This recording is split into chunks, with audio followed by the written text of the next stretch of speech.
Welcome to the latest Spirit of the Hawk following Defensa y Justicia. My name's Jason Longshore. It's been a couple of weeks. There's been a couple of matches. There's only been 2 points. They've both been draws. But let's get caught up ahead of a busy week for Defensa. It starts with Copa Liga Profesional de Football this weekend.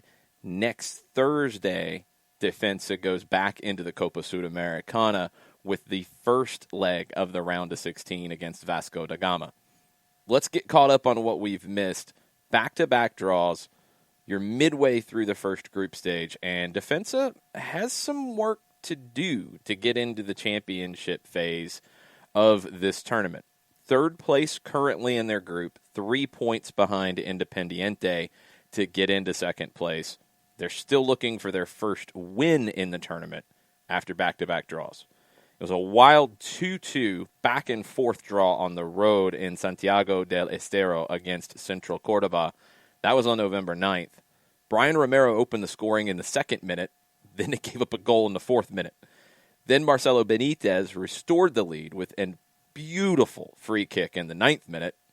Then Christian Vega equalized in the 28th for Central Córdoba. No goals in the second half, finished 2-2. Defensa dominated the possession, which is going to become a recurring theme under Hernan Crespo. 60% of the possession here. Outshot Central 13-8. 6 of them on target compared to Central's 3. Benitez was excellent. Romero was excellent. Outside of the goal scorers, Washington Camacho and Juan Gabriel Rodriguez need a little bit of props here. Camacho created 3 chances, earned 4 free kicks. Rodriguez had 3 clearances, blocked 2 shots, and passed out of the back at 80%. In Crespo's system, the defenders have to be comfortable on the ball. They have to be able to recycle possession and start to split the lines a little bit with their passes. You're seeing this out of Rodriguez, especially. You saw it against Central Córdoba for sure. Next match was a scoreless draw against Independiente in Varela. 61% of the possession. It led to 4 big chances, but no goals. Only 2 shots on target, only 10 shots in total. In my opinion, Defensa was the better team. I know Ole argues that Independiente was the better team. I'll give them the better of the first half. I thought Defensa should have won it in the second half. The clean sheet was a step in the right direction, and that does have to be recognized here. This had been a team that was leaking goals a little bit in both South American play and domestic play. You get a clean sheet, that's a good step for this back line. Benitez was excellent again. Such a good season for Benitez. Created 5 chances in this match. Hector Martinez was immense defensively. Intercepted 4, won 4 tackles. He completed 60 of his 69 passes. Again, you have to have these defenders good on the ball. In Martinez, in Rodriguez, you have 2 who have been very, very good this season. Crespo said a couple of things in the build-up to this Independiente match that I wanted to come back to.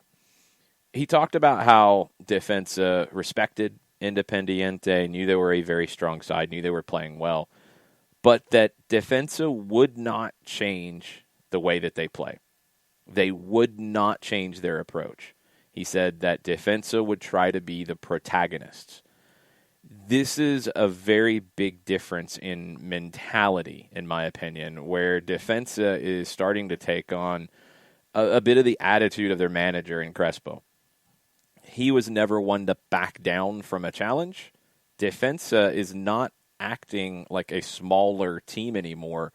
They go to impose their style on the match in front of them. Love to see that confidence. Love to see this step for the club.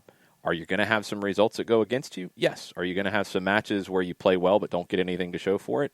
Yes. But you have to stay true to who you are. That is such a big element going forward. I'm reminded of a quote this week from Arsene Wenger, who is working with FIFA, of course, the legendary former manager of Arsenal. He said, a club must define what it is, what its identity is, and what its values are. And then it is the coaches who must adapt to the club and its principles and not the other way around. Now that Defensa is starting to solidify itself as a club that will play in South America, a club that will compete for titles, a club that's not just happy to be in the first division, I think you're starting to see this. Now, in this case, I do think Hernan Crespo is starting to bring some of that identity and some of those values to the club, and I hope they become consistent. I hope they become something that this club builds around. It's exciting to see a team like Defensa play in the way that they do, very positive, very proactive, and they don't deviate from that, whether they're on the road in Copa Libertadores at Santos, late in a match, and yes, they needed to be more defensive in that moment. They weren't. They stayed true to who they were. They didn't get the goal to show for it. They didn't get to advance. But that's how you grow. And I think this is a club that is still growing. It's exciting to see. So you've got to get some results this week. Now, one thing that Hernan Crespo reminded everyone of again this week is that in 12 matches domestically in the year 2020, Defensa's only lost one time. 12 matches, one loss. That was the opener to the Copa Liga Profesional against Colón.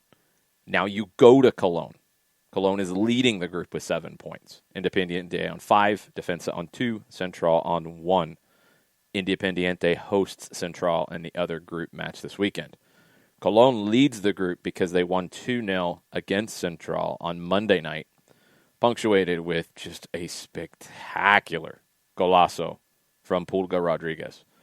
Pulga is still a handful. He's still a player that you have to be careful with. He's a player that, he's not going to run past you very much. He's a player that is not going to beat you for pace, but he is a guy who can still hurt you, and you saw it in that just amazing goal to clinch the 2-0 win. Now, that's not all this week. Defensa has to get ready for the first leg of the round of 16 in the Copa Sudamericana. That's going to be on Thursday as Defensa will host Vasco da Gama. Vasco plays in the Brasileiro today against Fortaleza. They play again on Sunday at Sao Paulo. That's what they have coming into this round of 16 first leg. It hasn't been a good season for Vasco da Gama.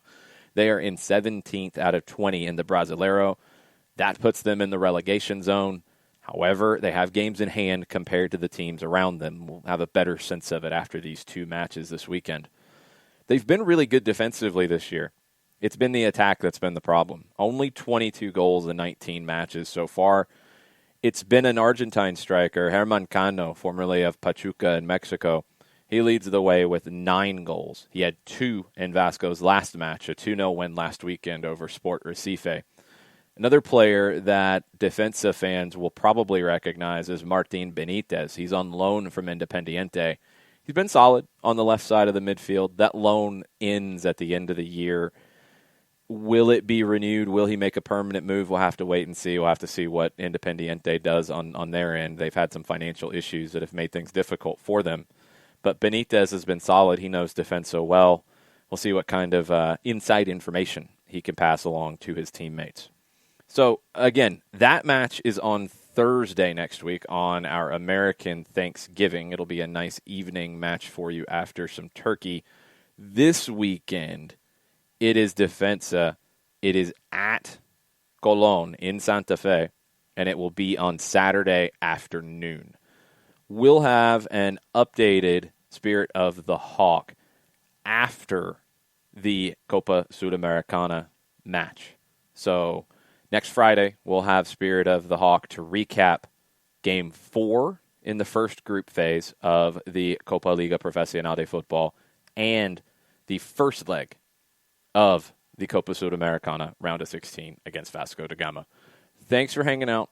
Thanks for listening. Would love to hear your feedback. Defensa fans in Argentina, please let me know how you're feeling about Hernan Crespo. Me watching from a distance, I love what he is bringing to the table. I love the way this team plays.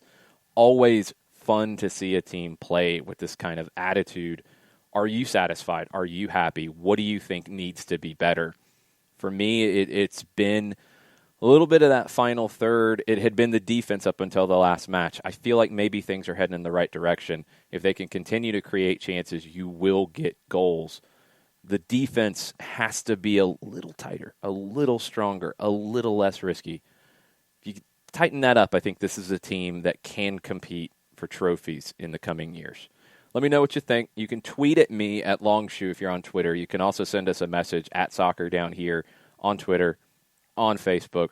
If you listen to this on YouTube, you can send us a comment there. Let us know what you're thinking. Thanks for listening. Really appreciate it, and we'll be back next week.